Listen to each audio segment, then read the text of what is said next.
Gerai, mes grįžtame į karštą vakarą ir toliau kalbam apie žemės pardavimą užsieniečiam. Šiandien Lietuvos vyriausybė atidėjo šio klausimo sprendimą. Žemės ūkio ministras sako, jog draudimas leisti pirkti užsieniečiam žemę turėtų būti pratęstas dar bent 3 metams. Štai Pranciškus Šliužas mūsų studijai, ūkininkas, žurnalistas, Rūta Vainienė, Laisvosios rinkos instituto prezidentė. Rūta, ūkininkų, žemės ūkio žmonių tam tikra baimė, kad ateis čia žmonės, spekuliaciniais tikslais supirks žemę, galų gale supirks Lietuvą, išpirks Lietuvą.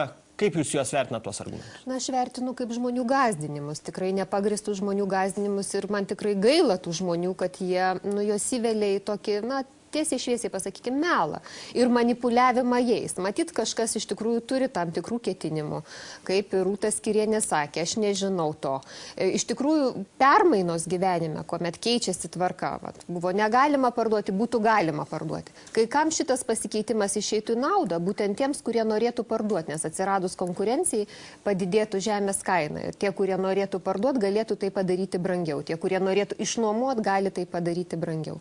Tie, kurie nori pirkti, natūralu, jie jau konkuruos ne tik tai čia Lietuvos erdvėje, bet ir konkuruos su tais, kurie norėtų pirkti. Aš tiesą pasakius labai abejoju, kad daug tokių norinčių atsirastų, nes žemės kaina labai priklauso nuo to, ką toje žemėje galima veikti. Jeigu galima ten tik ūkininkauti, tai taip, dėl ES paramos dabar ir ta veikla yra patraukli. Bet šiaip vertingiausia yra žemė ten, kur galima pramonę vystyti, ar ne? Tai priklauso, miestų žemė yra iš karto visai kitokios vertės, rekreacinė. Tai labai priklauso nuo to, ką valstybė leidžia daryti. O kadangi pas mus yra tokia truputėlį vaikų darželio valstybė, kur nieko negalima, tai aš nemanau, kad čia ta eilė prie žemės nusidriektų ilga. Nemanau, greičiausiai tai būtų išimtiniai atvejai, bet to visada pirkimo pardavimo sandoriai yra dvi pusės.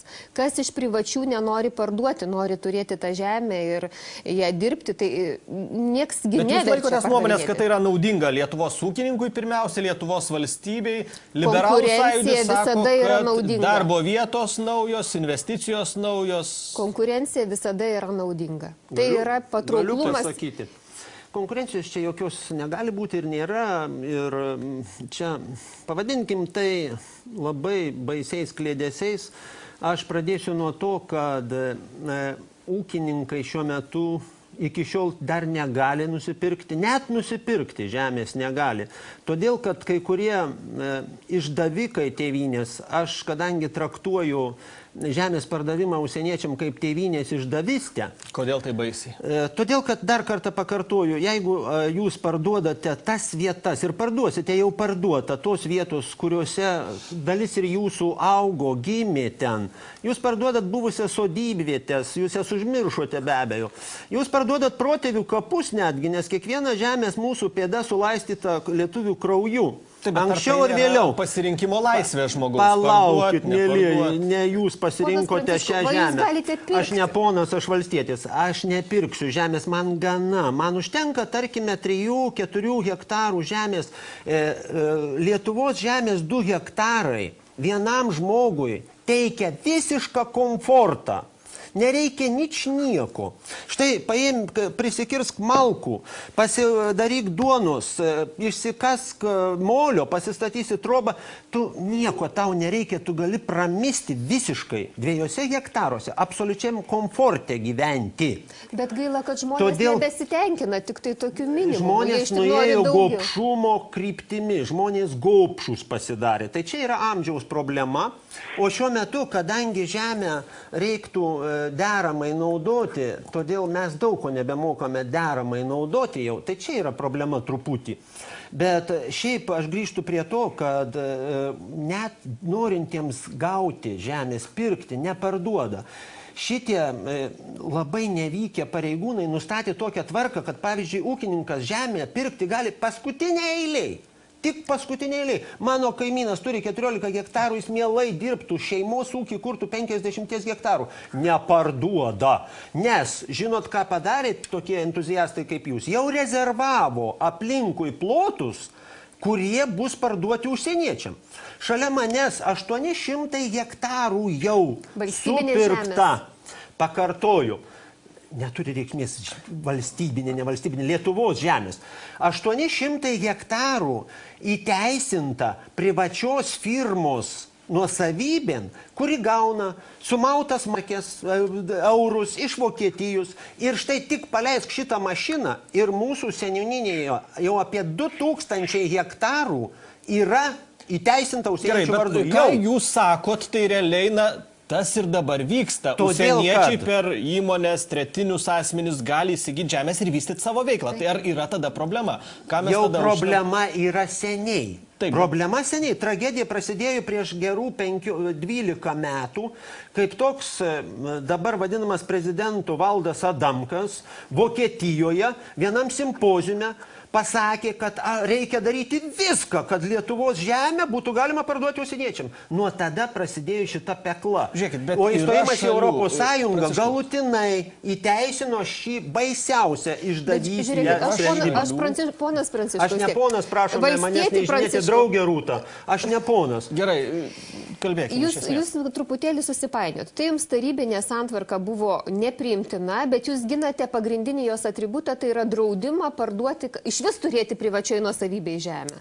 Tai man truputėlį jūsų pozicijos tokios yra dviprasmiškos ir prieštaringos. Jūs ne mano pozicija, aiškinkitės, aš jums ją galėsiu paaiškinti. Aš stengiuosi jūs suprasti. Bet kaip jūs manęs nenorite suprasti? Ir negaliu jūsų suprasti, nes jūs ginate tą sistemą, kurioje kaip tik draudžiama žmonėms turėti žemę, net ir lietuviams ar užsieniečiam nesvarbu kam. Bet kita vertus, jūs ją kaip ir puolate. Bet kaip paaiškinti tą situaciją, kai dabar štai dabar yra apeidinėjimai. Kiekvienas draudimas sukuria mechanizmus, kaip juos apeiti. Tai jeigu mes norim gyventi taip truputėlį kaip stručiai sukišę galvas į smėlį, tai tą sėkmingai ir darom. Bet matom, nuo to nesugriuvo pasaulis, neskilo valstybė, neatsiskyrė Žemaitija ir ten nacionaliniam saugumui grėsmė. Šitas indas taip pat laiko vandenį, kol aš jo nesudaužiau. Jūs galite sakyti, nieko neatsitiko, aš tuoj pat įtekšiu žemę, sudaužysiu ir bus viskas. Bet nepriklausomybė laiko kitokia garantai nepriklausomybės jau valstybės. Lietuvos nėra, jau ir dabar nėra nepriklausomybės, o žemės pardavimas yra paskutinis elementas, kai mes prarasime bet kokį nepriklausomybės. Edmundas Pupinis telefonu, kaimo komiteto pirmininkas iš Seimo. Labas vakaras. Labas vakaras. Štai ūkininkas Pranciškus Šliužas sako, paskutinis vinis į Lietuvos nepriklausomybės karstą žemės pardavimas. Kaip jums tokia metafora?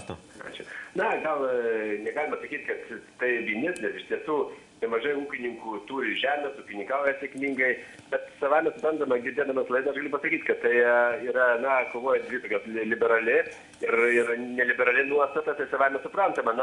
Reiškia, liberali turbūt nuostata, kad galim leisti viską, ką žmogus pats padarys. Tik tai problema po to, žmogus pradeda, reiškia, keikti valstybę, kad leidot ir mes dabar turim kažkodėl, tai reiškia, pirkti brangesnius produktus, reiškia, arba juos vežtis iš užsienio ir panašiai. Tai klausimas eina tik tai apie žemės ūkio paskirties žemę, kuri mes manome turėtų vis dėlto priklausyti Lietuvos ūkininkams, o ne tam perperkėjai užsieniečiai, kuris galbūt rezervuota, po to tam pačiam ūkininkui galbūt arba kažkam tai kitam parduos.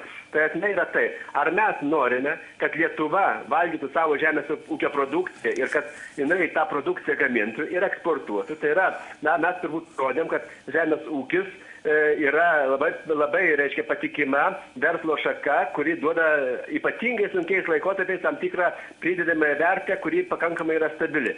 Tai iš tiesų, manytumėm, kad vis dėlto reikėtų dar pratęsti tą laikotarpį, nes kame problema? Problema tame, kad mūsų ūkininkai daug investavo į gamybos priemonės tam tikras, pirko įrangą, naudojasi ES parama, kur reikėjo kofinansuoti ir dar nesuspės sustiprėti, nes, iš tikrųjų negalėjo investuoti tiek į žemę. O tuo tarpu veikia kiti įstatymai, kur reikėjo dar pirmoje eilėje grąžinti nuosavybę. Tai šiuo metu kaip ir, reiškia, tokia situacija, kuomet jau nuosavybę beveik baigiama, reiškia, grąžinti. Kai kurie žmonės suprato, kad iš tiesų galbūt, reiškia, žemės turėjimas tai nėra kažkokie tai, reiškia, didelis turtas ir panašiai. Reiškia, ūkininkai taip pat sustiprėjo, kurie jau dabar pradeda turėti pinigų ir prasidėtų tam tikros rinkos sąlygos viduj, bet su tikslu neperparduoti tą žemę, kaip liberali tokia nuostata, aš nupirkau o su tikslu, kad plėsti savo tam tikrą gamybą, įstatymai reglamentuoja, kad ūkininkas turi turėti ne 300, ne daugiau 300 hektarų, o juridinis asmuo 500. Tai iš tiesų, jeigu mes norime būti, reiškia, tokia, šalis, kur dar pasigamina savo produktus, kur ūkininkai stiprus, tai turėtumėm diskutuoti, reiškia, atsargiau elgtis su žemės ūkio laisvų pardavimu. Supratom, Edmundas Pupinis, Seimo kaimo komiteto pirmininkas, rūpi jums štai pirmininko argumentai, kad, ar jie nedvelkia tam tikrų protekcionizmų? Žinoma, tai yra protekcionizmas, bet kaip pirmininkas sako, kad egzistuoja liberali alternatyva ir kažkokia kita, tai tą kitą ir įvardinkim. Tai ir yra socialistinė administracinė alternatyva, nes liberali tai nereiškia, kad tik prekiauti žemę. Tai reiškia, kad turėti nuosavybėje privatiems asmenims, nediskriminuojant jų. Nepasakant, kad tik tai vardenis pavardenis ūkininkas gali šitą žemę dirbti. Gali dirbti tas, kas ją dirba geriausiai. Tai va tokia yra liberali alternatyva. Kitokia alternatyva yra drausti, riboti ir tai yra, sovietinė alternatyva. Tai mes galime, aišku, ir ją rinktis, mes ją ir turėjom. Bet jis sako, stiprina mūsų ūkininkus tą alternatyvą, kad, palaukim, sustiprės mūsų ūkininkai, konsoliduosis ūkiai. Nes kažkieno jeigu vyksta stiprėjimas esant tam tikrom rinkos apsaugom, tada mes jau kalbam ne apie laisvą rinką, o apie reguliuojamą, prižiūrimą ir, šiek tiek monopolizuotą rinką, nes tas stiprėjimas vyksta kažkieno tai sąskaita. Tai socialistinė politika tokia? Žinoma, tai yra akivaizdžiai, socialistinė, protekcionistinė politika, ne vien tik tai Lietuvoje, gausu dabar, gausėja vėl. Kaip jūs išgirdot? Mėlyje mano, kaip jūs pavadinsite, kokią politiką, kaip vadinsit žodžiais, jūs galit vadinti kaip norit. Nuo to žemė nei daugiau duonos duos, jums patogu, žinoma, taip iš žodžių užsigauti duoną, bet tai man patiko dar, kad vis tik tai Seime dar yra vienas kitas neišdavikas tėvynės. Nes Seime apskritai nuo metu, kai balsavo dėl žemės pardavimo užsieniečiam, tik 4 žmonės buvo normalūs. Tai buvo Vytautas Šustauskas, Egidijus Klumbys, Mykolas Pronskus ir Julius Veselka. 4 žmonės Lietuvoje neišdavikai Seime. Todėl, kad jie balsavo prieš žemės pardavimą užsieniečiam. O žinot, už tėvynės išdavimą turbūt žinot, kokia yra bausmė vis tik tai. Anksčiau ar vėliau ji yra lyginti vykdoma. Žemės pardavimą ir tėvynės išdavystę. Tai aš dar kartą grįžtu prie to. Ne per stipru. Ne per stipru. Kadangi jūs kitaip nesuvokite argumentų, nesuvokite to, kad štai va šitas gerybės, kur aš sudėjau ant stalo, tai yra elementaru. Be jų neapseinate ne vienas kasdien. Bet ar mes jų neturėsim, jeigu bus tas sprendimas? Arba žviegsit kaip nežinia kas, kad vokietis jums neparduoda produkcijos. Ką jūs valgysit, jeigu didesnę dalį produkcijos? Ar jūs žino dabar elementarų dalyką? Obuolius. Obuolius iš Lietuvos veža į kitus kraštus, todėl kad Lietuvoje užauginti obuoliai visa sudėtimi yra kur kas geresni negu Olandijos, Danijos. Tai jūs valgot lenkiškus, paskui valgysit sintetikinius, paskui nieko nevalgysit, dvėsit ir bus kas kaltas? Nežinau, kas kaltas. Aš dar Emocingas jūsų, Pranciškau, toks pasakymas. Aš galiu pasakyti, mano tėvas bunkeryje sėdėjo ne dėl to, kad jam ten šilta buvo, kad kūrent nereikėjo, bet todėl, kad gynė žemę. Gerai, Rūta, labai trumpai. Tų gerybių nebus, jeigu mes, ar čia yra tas, ką jūs minėjot, manipulacija, žmonių gąsdinimas, vis dėlto, ar mes aš tikrai negaliu pasakyti, ar jų bus, bet aš žinau, kad žmonės, kurie įsigy žemę savo privačiam naudojimui, tikrai panaudos ją geriausiam tikslam. Ir jeigu matys, kad lietuviai nori valgyti lietuvišką mėsą ir lietuviškus obuolius, tai juos ir augins. Mes tiesiog turim būti pasiruošę juos pirkti. Trumpa reklama, karštas vakaras, įsik po jos mes grįšim paskutiniam pokalbio fragmentui.